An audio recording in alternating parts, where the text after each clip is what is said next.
we take a peek into the life of a modern human male. He appears to be encountering some difficulty.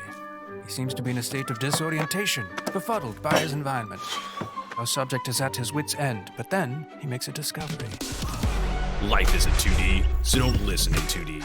Get the HyperX Cloud Orbit featuring Odyssey planar magnetic drivers and Waves NX 3D audio technology. Experience ultra-realistic 3D audio and game like you live.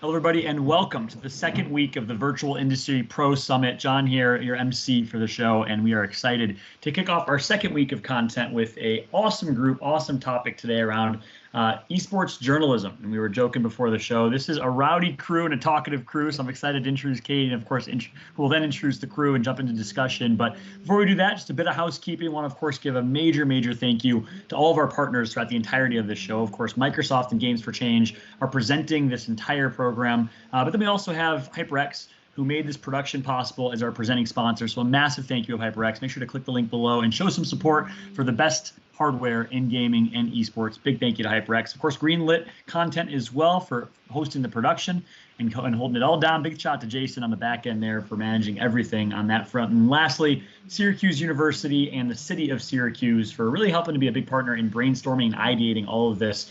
Syracuse had a huge impact on why this all came together. This is the inaugural Virtual Industry Pro Summit. So what does that mean? Every single day we have different content spanning a variety of topics in esports, in gaming. We have experts from across the industry to talk about each and every piece of content. Today's the topic of esports journalism, so we're going to get some great insight into the behind the scenes of esports journalism with some individuals that are heavily involved. We've also talked about topics such as the economics of esports, an overview of the esports landscape.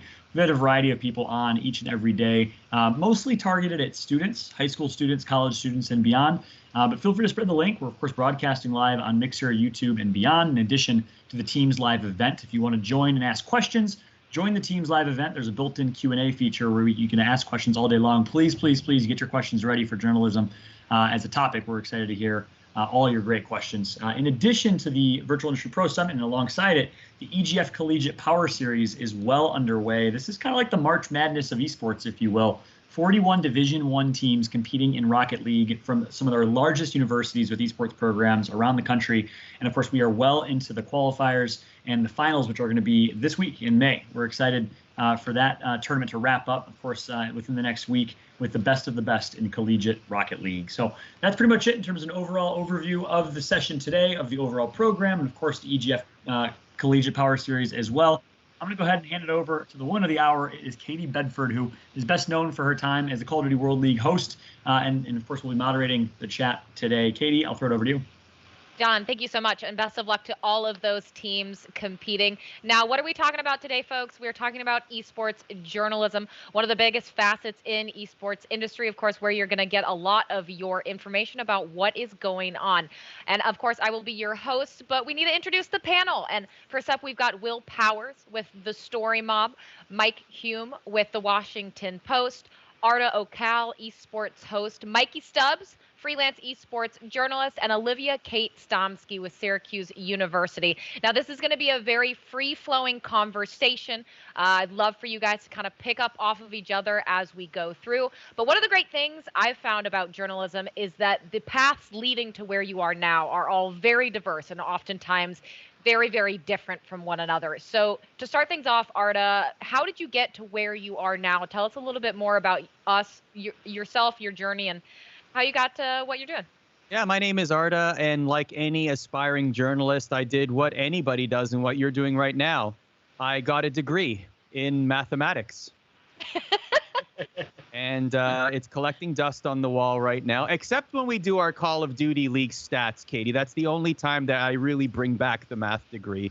Cheap plug. Yeah, well, ESPN, Lord knows I Search need your and help Destroy. with that. Exactly. But... So, but while I was at university, though, I caught the bug. Basically, I volunteered at the local radio station and at the local newspaper, and I volunteered. I interned. I just basically earned people's trust, and I worked nights and weekends, and I organized tapes, and I produced shows, and I asked different departments, what do you do? How do I do this? Like, I was just genuinely interested, right? I let my passion guide me. And even after university, I was a project manager for a few years, but during nights and weekends, again, I went to the local public access channel, Wayne's World style, and I just basically asked everybody a bunch of questions until they got sick of me and said, okay, fine, we'll bring you on for something. So that's where really my journey began. But through a lot of sports and talk shows and being a weather guy outside holding the pole in a blizzard saying, oh, boy, it's really bad out here, and being that person, which is really annoying, trust me.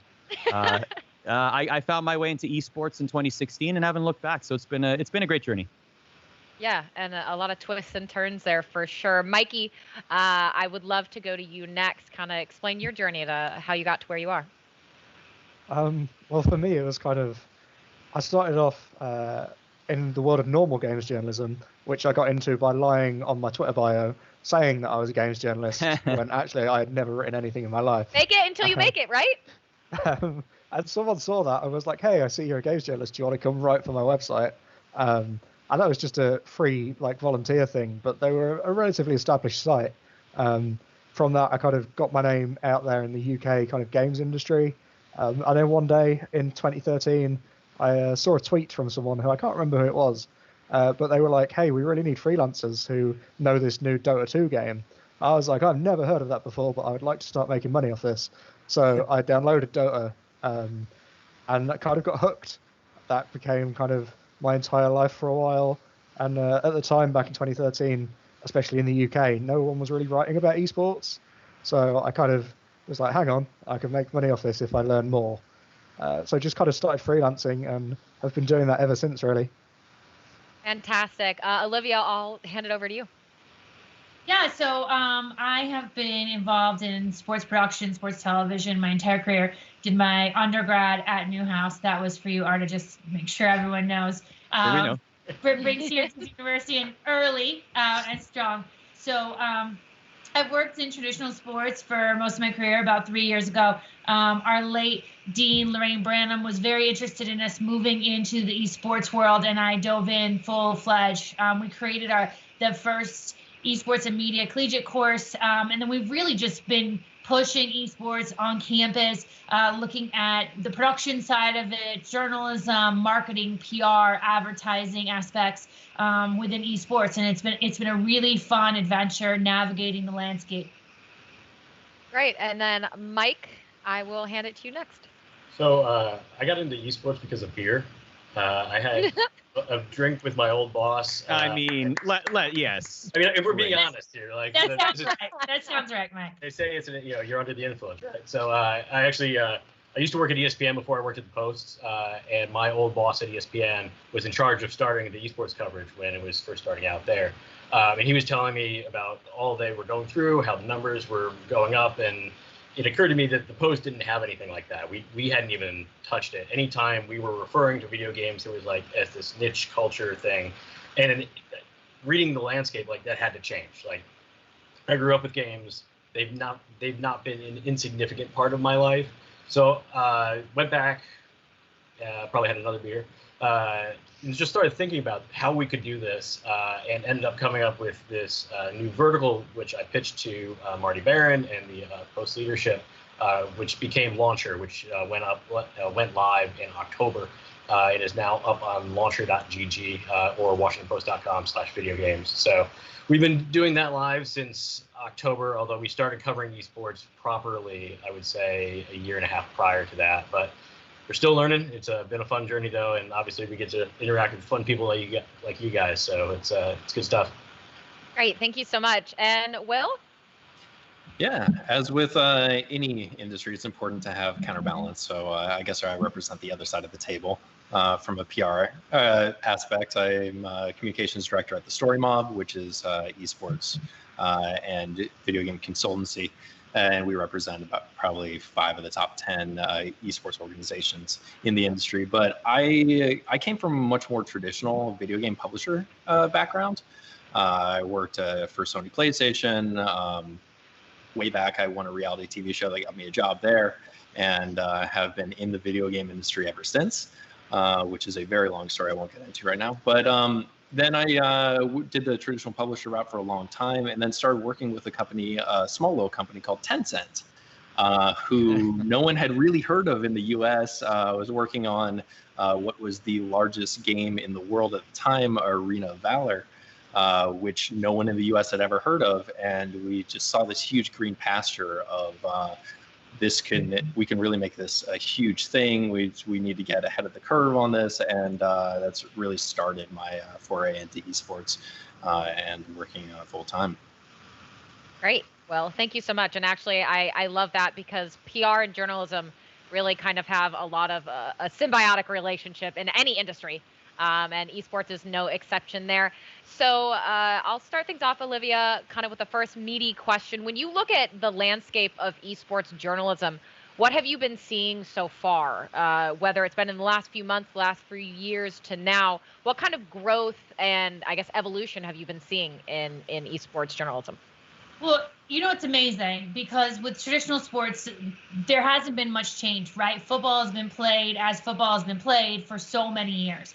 And we are all still learning. And that's the exciting part for our students when it comes to sports journalism, when it comes to esports, is that we're all still navigating this, figuring it out. And we're still learning who the characters are, what jobs and careers there are, who to talk to, what companies should be involved when it comes to a PR side and marketing side. And so the exciting part is that everyone is really learning together. And it's such an opportunity as a journalist to say, we need to learn more, but what is it that we need to learn? And how do we learn that? Because it's ever changing. Whereas in traditional sports writers have been writing the same stuff for so long that this gives sports journalists an opportunity to really find something new, embark on a new platform, right? And so how have I seen it change? Well, as every aspect of esports, it's changed astronomically from one month to another, with more and more people getting involved, getting more and more exposure. I mean, just look at over the last couple of weeks, the amount of esports we've seen on linear networks, right? Where we're really involving traditional athletes, basketball, NBA players, NFL players, MLB players in esports, and having this start where we're turning on, ESPN, for an example, during prime time and seeing these great esports competitions where all of a sudden we have all of this exposure and all of these new fans going, oh, wait, I want to pay attention to this. I need competition and this is exciting. And so it's changing every day. Unfortunately, during this time, traditional sports are not being played. And so it really is a great time for esports to get that exposure. And for those of us that have been, the cheerleaders of this really exciting world.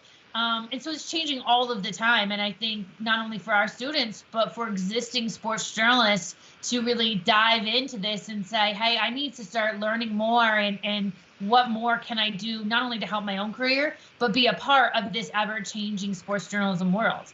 You make a really good point. I think that there's a couple things there that I want to echo that you said is, one, there is no established best practices, and everyone's trying to create those best practices, and that's what makes esports so appealing for a lot of people who want to jump into, is they have the ability to make a name for themselves and to make a name for what they're trying to do by creating something that everyone else is going to use as an example.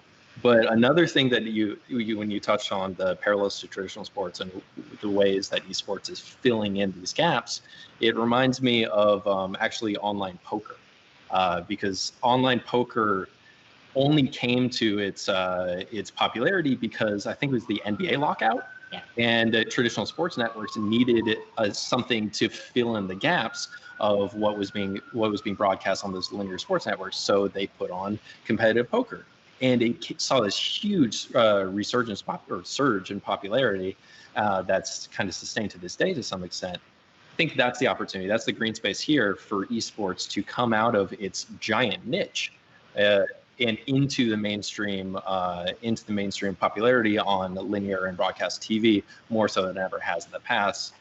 So the downside of this horrible gray cloud of a pandemic is that there's an opportunity for esports to really sustain the limelight that it's been able to establish. And Will, it's interesting that you bring up poker. I was starting my career at Fox Sports when when poker started becoming more and more popular. And I remember sitting in conversations and in meetings where a lot of producers and executives were like, nobody wants to sit around and watch people play a card game. And the voice that kept coming up was, if the production is good, then it's good television. And people want to watch good television, especially when it comes to sports. And if you've just looked at the evolution of even poker on television, you can see how it's changed in these tournaments and the production value. And you're seeing that so quickly when it comes to esports, because the technology is so much better now. And the imaginations and what we're having as visuals is so much better than poker. So you're exactly right. It's one of those situations where there could be traditional people saying, are we sure we want to do this? And then when they get a taste, they're like, oh, this could be a really rad opportunity here for a lot of people. Now, Mike, this is something I wanted. Yeah, I saw you were just about to talk. Yeah. I wanted to pass it over to you because obviously Launcher was launched before COVID and the impact we saw there. But from your perspective, kind of leading that, what have you seen in terms of kind of the clicks, the viewership, the engagement with Launcher content now that we're in COVID and sports isn't such a presence? So, candidly, our numbers have gone up. I believe, I have to double check this to be sure, but it's either 1 or 2 in terms of April page views was a record month for us, which is on one hand a great sign because we're growing and it shows that we're doing something that people are consuming and people like. Also, I think if you look at how our numbers are comparing with the sports page, well, there are no live sports, so the stories are so much more limited there, and there's only so many times you can write hey, is sports coming back this week? No. Okay, moving on. So we've been enjoying that and trying to do a lot more with it, trying to tell some unique stories. Throwing it back to the last question a little bit, one of the things that I really like about esports and gaming journalism and where it's going is that it's really going to kill one of my most hated conventions of sports writing, and that's the game story. I hate the game story. I know what happened. I watched the game. Tell me anything else from the game besides the final score and who did what. I want to know behind the scenes stuff. I want to know backstories around players. And that's what we're starting to see now in this phase of esports. We're talking, we work with Will and we talk about the Washington Justice and get some of their great stories about how Ethan Yankel was homeschooled and then he became this very, very popular person on Twitter. I won't say sex symbol, but I just did, I guess. But he's definitely thought of in that light, and it's mind blowing. And it's great personalities. There's great stories to tell. And I mean, I'm sure Arda, you see this all the time at ESPN. I'm sure with some of the people you guys bring on your shows. There's just so many dynamic personalities here. It's really great.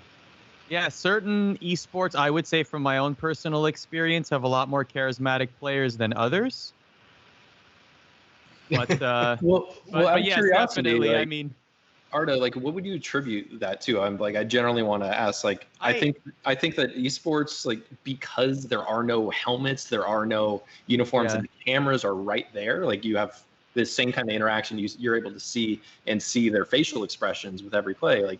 You can develop a personality a little bit more. What do you attribute that? I mean, the other thing is that a large base of these players are still teenagers, right? We forget that the average age of these players is anywhere from 17 to 22. So they're still very young in their lives. You very rarely see esports competitors in their 30s, right? And so, and a lot of these competitors don't necessarily go through the media training that an athlete would. So a lot of them will, though they might be a little bit more, except for Will. Yeah, I'm surprised. By the way, I'm surprised we didn't boo Will unanimously as he was introducing himself. Oh no, we'll get to that question. I have questions for PR and journalism later on. We will get into that. Don't worry. But yeah, I would say a lot. I would say that there are definitely some charismatic figures in esports for sure, and their stories are now being told, and you can tell that we're starting to get those rich history stories and background biographical pieces on a lot of these players that make you more invested in them, because then if you know more about somebody, you're going to care more about them. You're going to care more about the team, etc. In esports, more than any other sport, and I would say that this is starting to happen in the NBA as well, but it's more I would say that more esports fans are fans of players as opposed to teams. If you were to ask who am I a fan of, you definitely see I'm a fan of this player. I'm a fan of this person or this collective group of people. And if they switch teams throughout their career, which is very common, you would see one fan, for example, buy multiple jerseys for that one player because he or she or they are very invested in that player.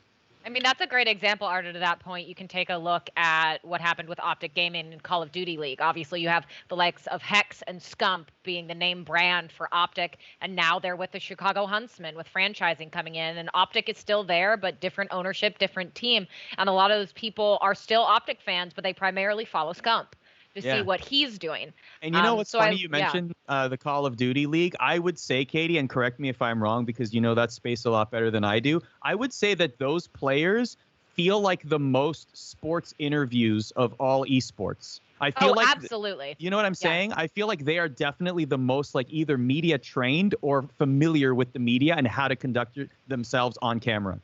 Yeah, certainly. And I think a lot of it's kind of the culture of that esport, particularly. Call of Duty is a lot more vocal, a lot more vivacious in their personalities. They are not afraid to take shots at each other on Twitter or social media. There's kind of a lot more pizzazz there. So I definitely agree with you. But I do want to rewind a little bit and kind of go back to focusing more on journalism and what that is in the space. And something I noticed from all of your stories when you were kind of introducing yourselves before was that it was kind of the networking, the scrappy, the hustle, the fake it till you make it to get yourself to where you were now. And I'd love to know, Mike, starting with you, do you think that those are necessary character traits when you're looking for journalists, when you're looking for editors, when you're looking for people to come into kind of that journalism track? 1000%. Yeah. I mean, you need those traits in your DNA. Otherwise, you're just a copywriter, really. Like, you have to have a nose and a desire to go out and ask questions and probe past the surface and, sorry, Will, dig past the press releases because anyone can write those. Like, you can basically put it on I guess people still use Xerox copiers, but like those are very simple stories. But once you start looking past those, getting into the more interesting questions, learning about the characters behind some of those stories, you get a lot more, a richer story, a lot more depth to that character. And yes, that's the difference between like what I consider to be, first-rate journalism and just like filler. Well, it's also the difference between like what's considered like first-rate PR versus filler. Like exactly. I really liked what you were talking about earlier of getting past the sports score stories, because what's fascinating, what's amazing about esports is the ability to tell stories that don't exist in traditional sports, because there are better storylines. You're able to follow players. There are narratives that you can attach to that don't exist in the NFL and NBA, because it's a little bit more freeform. It is that Wild West, and there aren't those established set patterns. So the difficulty that I see is creating compelling storylines that people can relate to that don't necessarily understand esports versus telling stories that are really expansive and establish the genre on its own. And there's a middle ground that we all kind of have to play to when we really want to jump off the edge and go into this other area, but we need to like please everyone else a little bit too. So it's interesting. Well, I just add on to that. I mean, we teach to humanize and then analyze when it comes to sports journalism, right? And a sporting event, whether it's in esports or in football, basketball, lasts 2 to 3 hours, and we talk about sports for 24. So there's so many stories out there, and looking at where those stories are. And Mike brings up a really good point. In a lot of other leagues, I would disagree and say that those stories do exist, but they're harder to find because they're protected by a league and an owner and a coach and a GM and an agent and a PR person. Sorry, but they're protected in so many ways. And we look at the fandom, right? The connecting between a fan and a player in esports as opposed to a fan and a team in a lot of other sports. And a lot of that has to do with that personality and being able to have access to those athletes and find out what those stories are. And that's the fun part, and especially where I think Will's job has got to be so fun in you really inventing these athletes as personalities and being able to say, how much do we want to show and what makes this athlete great, so that Arda has something to talk about that's really fun, that separates us from the other sports stories. Well, it's accessibility. It's exactly what you're talking about. It's in esports, these kids most of the time are more accessible to their fans than ever before. But it's a matter of having that accessibility to their fandom without cutting your feet off for telling the story to a specific outlet or what have you. It's how do you mitigate their accessibility and their personality to that got them to where they are, but still appease their organization. And you don't want to become those corporate overlords in traditional sports, because then it kills all the beauty that makes esports its own thing. Now, Mikey, I would love to go to you. We've been talking about creativity and all the different ways you can flesh out the stories beyond, just like the recap that Mike hates so much from, here's what happened in the scores. But Mikey, how do you get inspired when you're looking to write stories or looking for a good hook or a good angle for new content? I mean, one of the best bits of advice I ever got was actually from a kind of traditional games journalist. It's like, if you're kind of looking for a story to write, or you're trying to find that next pitch that you can send to an editor, just browse Reddit. Reddit is both a curse for the esports journalism industry and the greatest thing in the world, because it is a centralized place where all of the news goes. And if you're a news outlet that is doing kind of the 300-word news posts just to get it out there, Reddit is horrible, because if you're not the one that gets posted to Reddit, you're not getting traffic off the article. So for the business types, I can imagine it's not the best thing. For someone like me, who's a freelancer, who my job is to find these interesting stories and try and sell them to an outlet, I can look at all the Reddits, all the different ones for all the different games that I'm comfortable in. And if I read the front page of Reddit, I can probably come away with 5 or 6 ideas every day of big meaty features that are just based on headlines on Reddit. It might be like, oh, this player's just been banned for so-and-so. So I'm like, right, okay, well, let's try and reach out to that player, see what they were thinking when they did the thing that got them banned, talk to the league, do that side of things.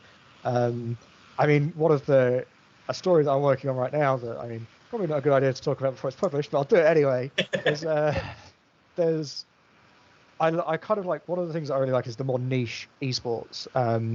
And I'm a big fan of rhythm games, like the old Guitar Heroes. Beat Saber's a thing. Competitive Beat Saber is a thing.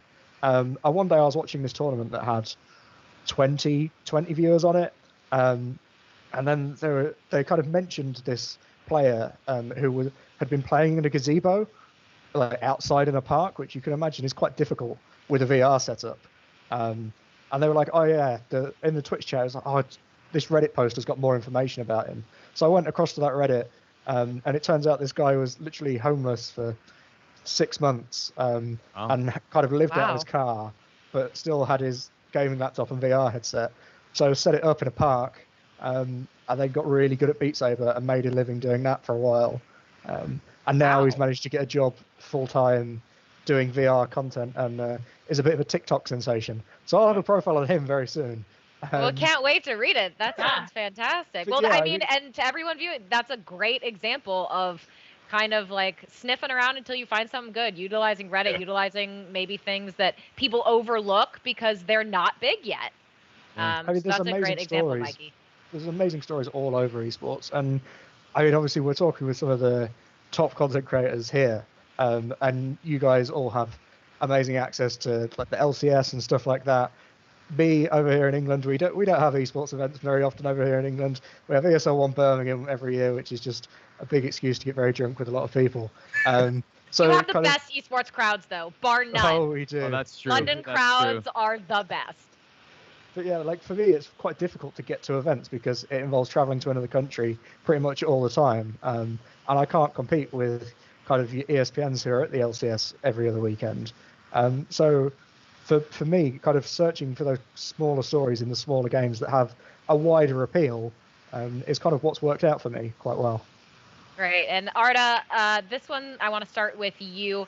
And I want to take kind of to a 30,000-foot perspective on the journalism landscape as a whole in esports. And we've seen it outside of this industry, but the stability and the rise and fall of outlets, of journalism outlets who come in, we've seen a lot of closures within the last year and a half.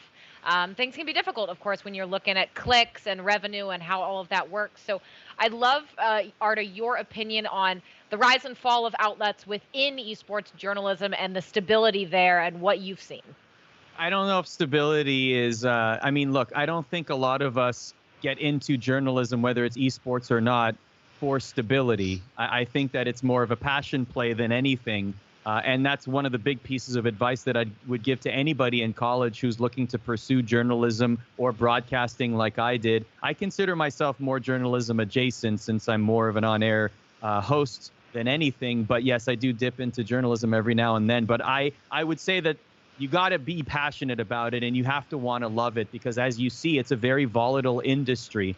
Some publications come and go. Sometimes things aren't fair. Like, it's just, that's the way that it is. But I will say that it continues to grow. Esports is a continuously growing industry, and it is one where if you have the passion and if you have the drive and if you're able to find and make those contacts like we were talking about earlier, that's the way that you're going to succeed. It's not going to be an instant success for many people. I wouldn't expect you to be making six figures right off the hop, but that doesn't mean that you can't get there. That doesn't mean that that's not something that's attainable. It's definitely attainable. It just takes a lot of work for most people to attain something like that.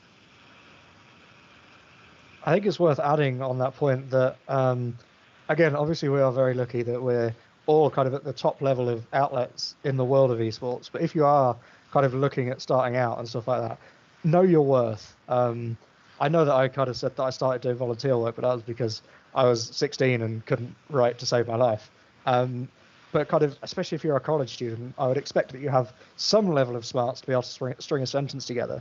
So if someone turns around and says, I'll offer you $10 for a 1,000-word feature, maybe go, no, because that's not a good rate at all. And it not only devalues kind of your worth, your sense of worth in yourself, but if other people see you writing for a website that they know pays that amount, then that might lower their opinion of you as well. Yeah. That's a very good point. The thing is you have to think about it from an industry perspective as well. Yeah, maybe the publication that's reaching out to you, maybe it will get eyeballs. Maybe it's good at the start of your career to have that as part of your resume. You want that sort of exposure, or at least that sort of connection, to get the rub, the adjacency of being published in these kind of publications. But you have to think of that dollar figure, because other people in the industry will then associate you with that dollar figure. If you're being paid, let's say $20 to write an article, and you do that for a period of time, then other hiring managers will then know that, because the industry is very small and very talkative. Word travels fast, and people know what other places pay and rates, etc. So you have to be very careful on how you position yourself externally, but also internally in the business. Arda, I think that's a great point that both you and Mikey are making, is kind of the know your worth and don't be afraid to stand up for what your worth is. People might try, especially in journalism, to give you pennies, if you will, on the words, and you should not be afraid to say no there. But Will, I want to address this next question to you and then see how everyone else responds to your answers. But within esports journalism, where do you think it shines, and where do you think it needs work? Actually, really interesting question. Sorry, don't mean to come off as all your questions are interesting, Katie. But yeah, I think that esports journalism shines when something that Arda says, when that resonates. All of us are in games and in esports because of passion. We didn't come into this to strike gold. But a lot of companies, a lot of investment firms see all the people and as dollar signs, and they look at the industry as sort of like a gold rush, and try to figure out how to get rich quick, whether it's buying an outlet and hoping to turn a profit in a year or two. When you have to look at this, like, it's not a one-to-one analogous comparison, but if you look at this like buying an NBA franchise in the 1980s, people have made that comparison before. There's its accuracies versus inaccuracies, but it's going to be something that as this develops and as it grows, then you'll see sustained profit. The way I see the industry this year is in a year of being able to prove its revenue and prove its sustainability, because it's developed an endemic fan base. It's made its moves outside the endemic into the mainstream aggressively, and with the partnerships on linear networks, it's outpacing its growth into the mainstream. I think that, to directly answer your question, where esports journalism has succeeded really well is being able to articulate how the esports fans particularly differentiate themselves from traditional sports fans. There's something really cool about how they cheer, their engagement for individual players, their engagement for the teams that they like, and how that actually outpaces traditional fandoms. A fan of an esport is more engaged and more fervent than a fan of a traditional sport. That is just a fact and figure on average. So being able to say why and how do we reach these people and who are these people is super cool, because when 90% of a generation associates themselves with playing video games or watching video games, then it no longer becomes a differentiating factor. It becomes part of the cultural identity of that generation. So now esports journalism and games journalism as a whole is about telling the story of a generation rather than telling the story about an individual video game. And like, that's what I love to see, of transitioning between games journalism to cultural journalism about an entire generation. Where do you think it needs work? Segmenting itself. Like those PR people, Katie. I think the PR just needs a whole overhaul, like across the board. Well, and that's actually that's the response I'm curious about. Will. So I want to know from Will. So you said where it shines. Where do you think it needs work? And then from the rest of the panel, Arda, Mikey, Olivia, and Mike, kind of your responses to Will. Yeah, I mean, I think that I'll give a cop-out answer on this one a little bit, like, because I know everyone has their masters to please, like, but it's so easy to result in clickbait of going back to stereotyping gamers, stereotyping people as like, oh, these lazy guys, like they're not real athletes, instead of telling the tough story of changing those preconceptions. Because those won't generate as many clicks unless you get to the front page of Reddit or what have you. So going against the grain rather than playing into the preconceived stereotypes, I think that will always need work. But it's why we're in it, because we're passionate about it. This is what I'll say about it. After the Fortnite World Cup, I got a lot of requests from mainstream publications to talk about the Fortnite World Cup and esports in general. And a lot of the questions I got were very high level questions, like in the sense that very general, almost as if this was an introduction to competitive gaming, which I found to be a little surprising, especially in 2019 in the summer. By this point, there had been examples of millions upon millions of dollars invested into tournaments and into teams, etc. So this was not a new industry. So hopefully the paradigm is shifting there in terms of, okay, now the mainstream sort of understands it. One thing that I would like to see, though, is more of a differentiation between content creation and esports. I think there's still too many people out there that sort of clump gaming into one giant monolith, where they say there's two things there, actually. Number one is, what's the difference between a Twitch streamer and an esports competitor? I don't think many people outside of the bubble would be able to make the difference, right? Like, whereas Ninja is sort of a shade of gray, where Ninja does compete in certain tournaments. He wasn't at the Fortnite World Cup, for example. He doesn't consider himself to be an esports competitor first. He considers himself to be a streamer, a content creator first. So what are the differences there?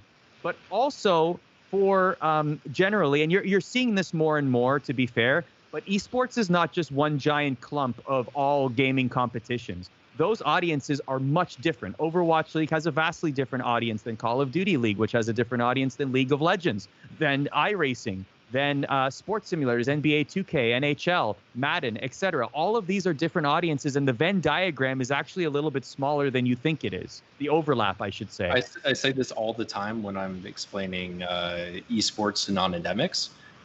is there's the second S is what's important in esports, not the first one that people mistakenly capitalize, but but the second S is like it's esports. Like that's saying that this is one homogenous audience is like saying sports is one homogenous audience. If you watch hockey, that doesn't mean you like baseball. If you watch Dota, that doesn't mean you like Counter-Strike. Exactly.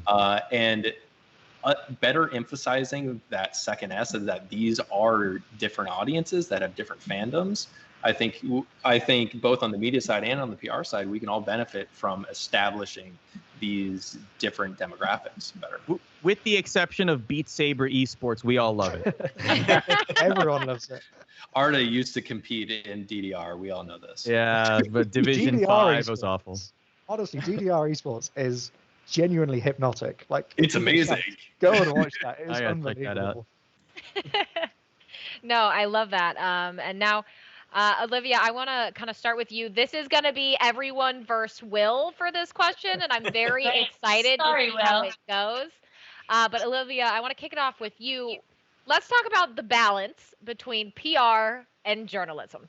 And this supersedes and ascends beyond esports journalism. This is forever the battle in any industry between PR, between journalism, and the balance between those, the give and take in those relationships specifically. As a journalist, your relationship with someone who is in PR and vice versa. Will, your relationship with journalists, how you nurture those and how you have that give and take in what you talk about and how open you are. So Olivia, I'd love to kick it off with you. Again, the balance between PR and journalism. Well, Katie, you're exactly right. It doesn't matter if you are a journalist specializing in sport or politics, science, technology. PR is that partner that you can work well with or that can block you right at the door. And it's so important that journalists are able to work with PR. Look, they both need to happen. And I think at the end of the day, if everything is working out right, we all have the same objectives, right? We want to get the truth out there. We want stories to be told. But what our concentration on and our loyalties lie is where it's different. I will tell you, two of my closest friends work in PR, and it's an interesting happy hour when that happens to discuss who makes whose job easier or harder. But I think that the exciting part is when journalists are able to make those relationships, and it all comes down to respect. We're all here to do our own job. And if we are doing our jobs as journalists, we have to respect not only the athletes, but the people that are working in PR, representatives from networks, teams, organizations, and working together. And that's what it is. And we all have to do our own job, and we have to figure out how to do that together. But at the end of the day, I can't do my job as a journalist if Will doesn't allow me to. And if Will doesn't help me find those stories. Sorry, Will, she did say it's gang up on Will moment. So blame him, not me. But as a journalist, I can't do my job if Will doesn't help me to do that, right? But Will can't do his job without me as well. He can't represent and get that exposure for his athletes if I'm not writing and producing that content and telling those stories. So I may have the platform, but I can only really use it with what I'm given. And I think it comes down to respect and understanding that we're all on the same side, and understanding that, we talk in sports all the time. It's about trust, right? People in PR need to be able to trust journalists with certain information and when it's released and when it's not. And we need to be able to trust people within PR that what they're telling us is true and that their loyalties are in a good place as well. And so it doesn't matter where you're working, but we can't do our jobs without each other. We definitely can't do our jobs without the athletes playing the games in the first place. Yeah, just piggybacking off that, trust and respect. That's what it's all about right there. Like, you have to know what it is that I'm trying to accomplish with our journalism, with our articles, what we're trying to communicate to our audiences, and how we're going to go about doing that. And I think what separates good PR people, and Will, you are one of them, so this is your one reprieve in this segment, is that understanding. They have a level of understanding that, like, this is not going to be 1,000% positive piece. Like, if we're talking about a story and they unearth something, like, it's fair game. And our responsibility is to basically, just be honest, uphold our journalistic oaths, to report the news objectively. And when everyone aligns on that, I think you get some really good results. And the only time you really run into problems with that is when a PR person who says like, oh, like we don't want to do anything, but like we want this exact sentence printed, this exact way. It's just like we're not doing that. That's not what we do. So as long as you have that understanding and that trust and respect, like it's a fine dynamic, and it can be an enjoyable one. I think it comes down to like one simple thing, and it's a symbiotic relationship. Completely. There's a give and take from both sides. Like I've worked with clients in the past that they've said, we don't want to do any press unless you can guarantee that it's positive before it runs. Yeah. And like I'm handcuffed in that situation. We end up not doing press because of it, because there's no way that I can guarantee that, because I'm not going to tell you what to do. It's your job. You don't report to me. I don't pay you. So there's no way that I can guarantee that. And they end up just not getting press. And then my job becomes killing stories for them instead of getting them press, which is a very different type of PR. But what I think it really boils down to is having a level of transparency and open conversations. It's tough when you're just a name behind an email. When you actually meet people in person, when you get to talk to like Ardo when we were hanging out in DC at the homestand, Mike when we hung out at E3, like putting a face to a name really helps cement these relationships. Then you're able to open up and have a better dialogue about it. And you can tell me why you can't do this, and I'll be able to understand it, and we can actually have a back and forth conversation about things.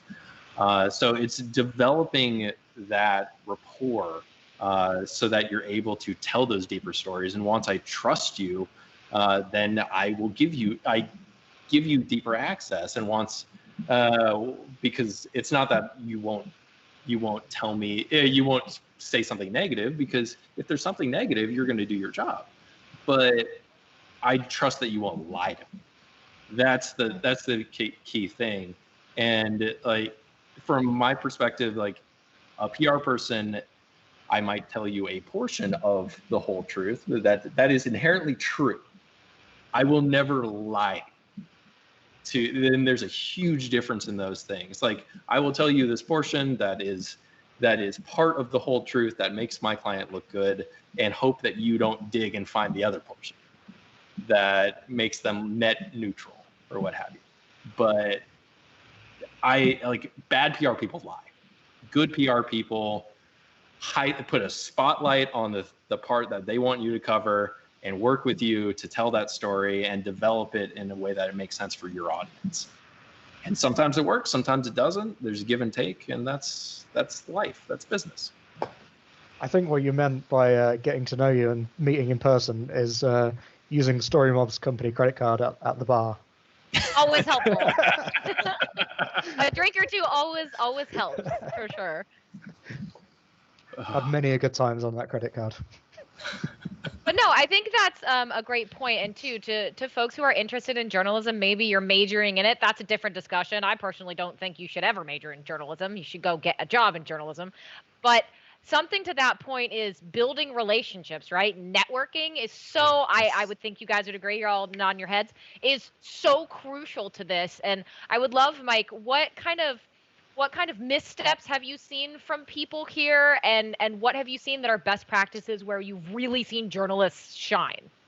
I mean, directly related to that, I get a lot of story pitches. We do have a pretty significant freelance base, and we'll get pitches a lot of times where it's just like, yeah, I've conducted these 3 interviews by email, or sometimes it's just 1 interview by email, and it's just like, okay, you're not telling me anything with this. Like, you can definitely tell the people that really have a grasp of a subject when they've spent time with them, when they've been in the same room with them, where they've looked them in the eye.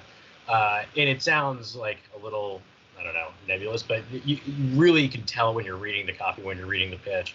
It makes an entire world of difference in that sort of authenticity.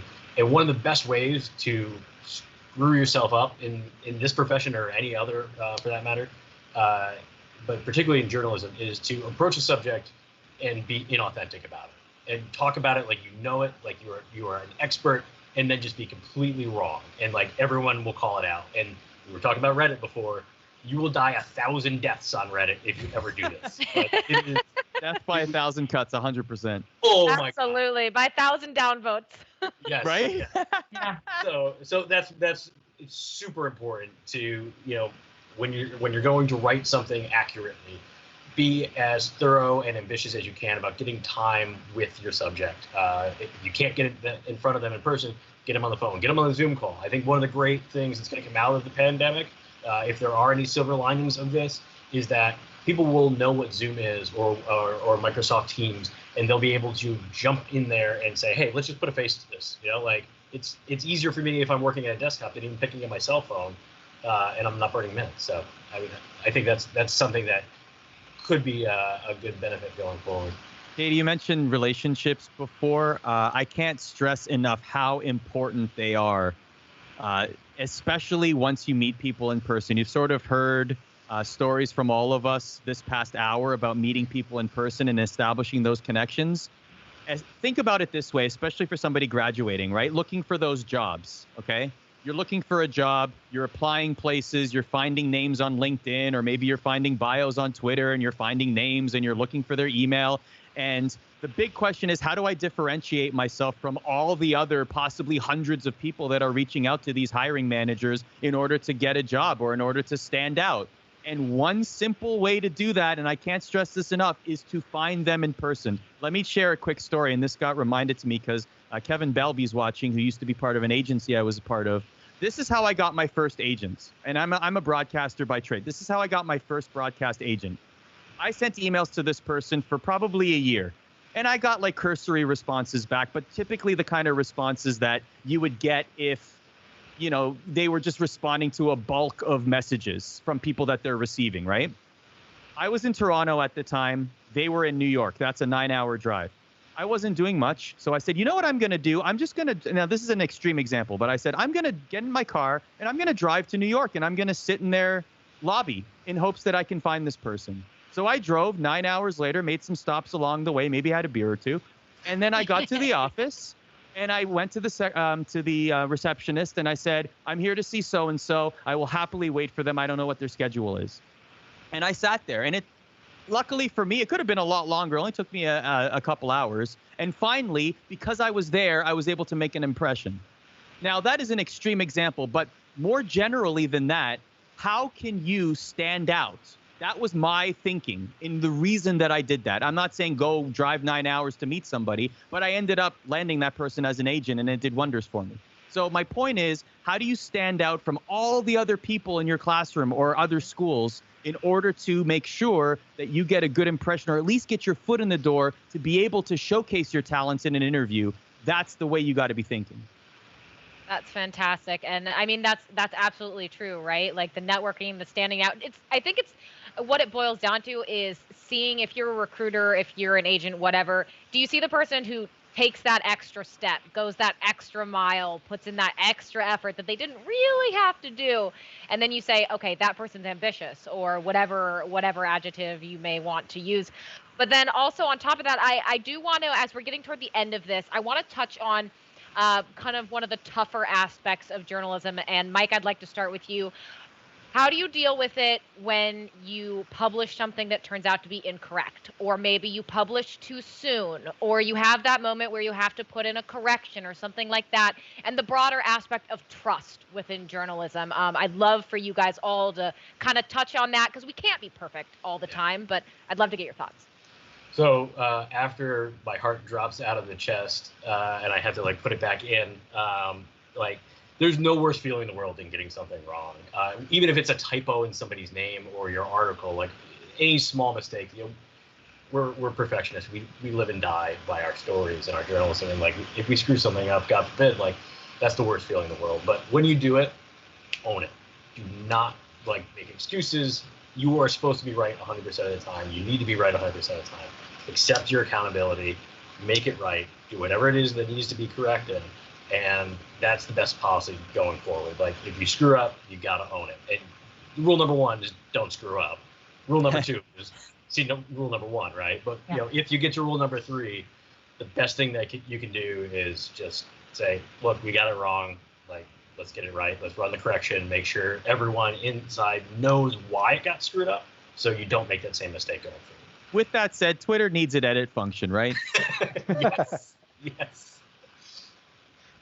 If That there's would a actually petition, be we'll all interesting. sign I feel like some bad things could also come out of that Twitter edit function. But Olivia, I didn't mean to cut you off, so please continue your thought.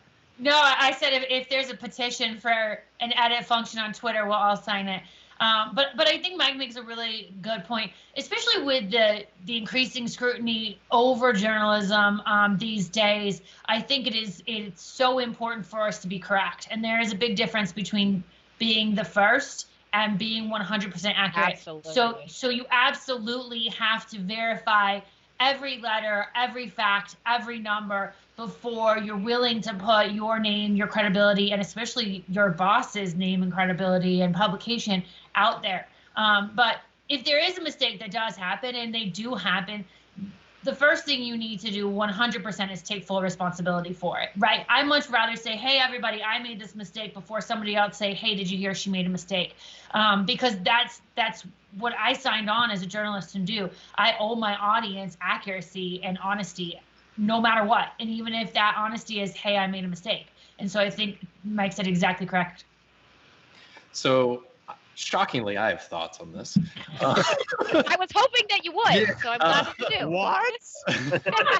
So it's interesting. So every once in a while, people, when I say people, I mean actually journalists. Journalists will run a story where they don't consult PR, they don't consult the actual actors in the story for their take on it before publishing. Not recommended unless you're trying to scoop, or it's some sort of leak or what have you. And then oftentimes I end up having to reach out and to do corrections because there are inaccuracies. When there's opportunities to work with PR in order to get some things right. But there have been some silver linings in some of these instances where people hadn't reached out, and then I ended up having to reach out for corrections, and it created a relationship because they saw that, hey, actually working with us is way better than getting things wrong and having to do 5 rounds of corrections after publication.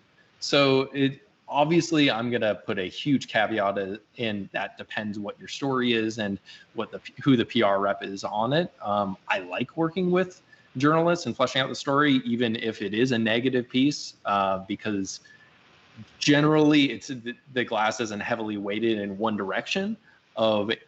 It's never a fully negative beat. There are some silver linings to it. So my job is to have those silver linings kind of balance it out a little bit and tell the whole story. So I never try to kill the stories in that sense, I guess. So I'm sure there are people that would, and I'm trying to preempt your guys' retort on my. I think I would just kind of like to add. Obviously, we're coming from this from quite an experienced. We've been in it. We've written the stories. We've been on the PR side of things. I think for anyone that's just getting into it, which is maybe where the mistakes are more likely to happen because you don't have that experience of already messing up. One of the best things I can say is, along with finding your own value in terms of money, work with good editors. I mean, we've got a few people here now, but there's places that I've had people come to me and been like, they're offering decent money, but for the stories that I'm writing that are very personal or are going to upset some people, I don't want to be working with an editor that isn't going to back me. I don't want to be working with a company that isn't going to back me. And some of the I know when I've had a story that might cause a fuss, like last year I did a big feature about kind of racism and racist language that Dota 2 pro players were using in their games. The only place that I would have considered that was where I published it, which was Eurogamer, which is an editor that I had a relationship with and knew that they would back me. And that took a long time to come out because we fact checked everything. We went to everyone that was involved for comment and just checked everything. And that all came from the editor because they don't want to get sued for libel. So yeah, try and find good editors. And admittedly, that is a luxury in the world of esports because we are still quite new and only the very top publications have the very best editors. But if you can find an editor that you do trust, work with them as much as possible because you will learn so much. Mikey, I think that's great. But on that note, we got to close things out. This has been a fantastic panel. I want to say thank you again to Will, Mikey, Mike, Arda, and Olivia. You guys are absolute rock stars. And on that note, my job here is done. So we will hand it back over to John. Awesome. Thank you so much, Katie, and everyone that participated today. What was an amazing panel. I told y'all it'd be fun. I told y'all we'd have a great talkative group, and they, of course, delivered on that promise. So again, big thank you to everyone for participating today. Of course, a major thank you for everyone watching at home, whether you're on Teams live events and you're asking questions and engaging, or you're in the chat on Mixer, YouTube, or beyond. Big thank you to everyone that participated today in the Virtual Industry Pro Summit presented by Microsoft and Games for Change. Of course, another last thank you goes to our partners, HyperX, Greenlit Content for providing production. Make sure to support HyperX by clicking the link below and checking out all the great gear and hardware that they have. It'd be much appreciated if you support HyperX, who supported the broadcast. And of course, City of Syracuse University, as well as the EGF Collegiate Power Series for hosting the Rocket League tournament and the actual esports component of this entire thing. We get to watch the 41 best teams in Division I esports compete in a Rocket League tournament. You can check that out at any kind of content, Mixer, Twitch, YouTube, you name it. Official EGF is the broadcast title, so make sure to check that out as well. That's going to be it for us today. Again, my name is John, also known as Fallout. Would love to hear your thoughts on the broadcast. Feel free to tweet me at Fallout with 2 T's. And, of course, all the folks that participated today. Let's keep the discussion going. We will be back with Virtual Industry Pro Summit tomorrow. And this is our last week, so we're getting closer to an end here. It's sad to say, but we still have a lot of great content in store. We will see you all tomorrow. Thanks so much, everyone, for watching. Talk soon.